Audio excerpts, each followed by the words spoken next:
Mix by Roshan Lal राजा।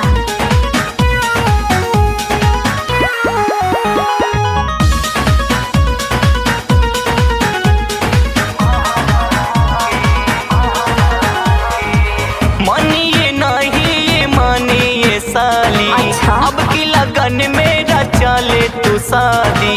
अरे ना मनवा। मानिए नहीं ये मानिए साली। अब की लगन मेरा चले तू शादी। छोड़ दे तू लोगन के चक्करी साली। आवा भाग चली आवा भाग चली घरवा से मजा मिली बहरा के। आवा भाग चली घरवा से मजा मिली बहरा के। मार खइला का?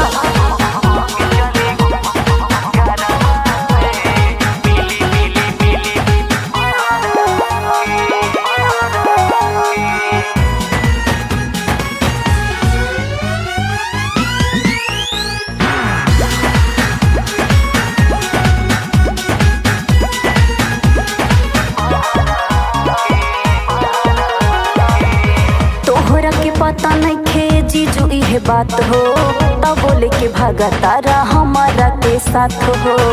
अरे जीजा समझे के कोशिश करा।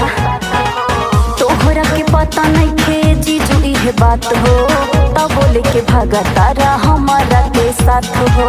घरवा में पूरा ही तमाची खलबली।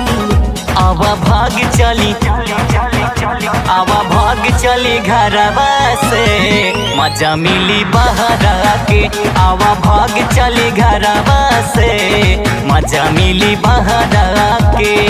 ए साली मान जा।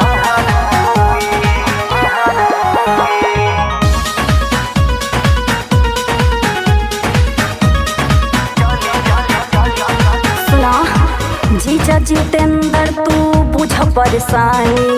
गौवा जवारी के लोग तना मारी, बड़ी परेशानी बा। तनी हमरो परेशानी पूछा। जीजा जितेंद्र तू बुझ परेशानी। गौवा जवारी के लोग तना मारी। मान जाए जीजा तो हर हाथ जोड़े साली। आवा भाग चली आवा भाग चली घरवा से मजा मिली बहरा के।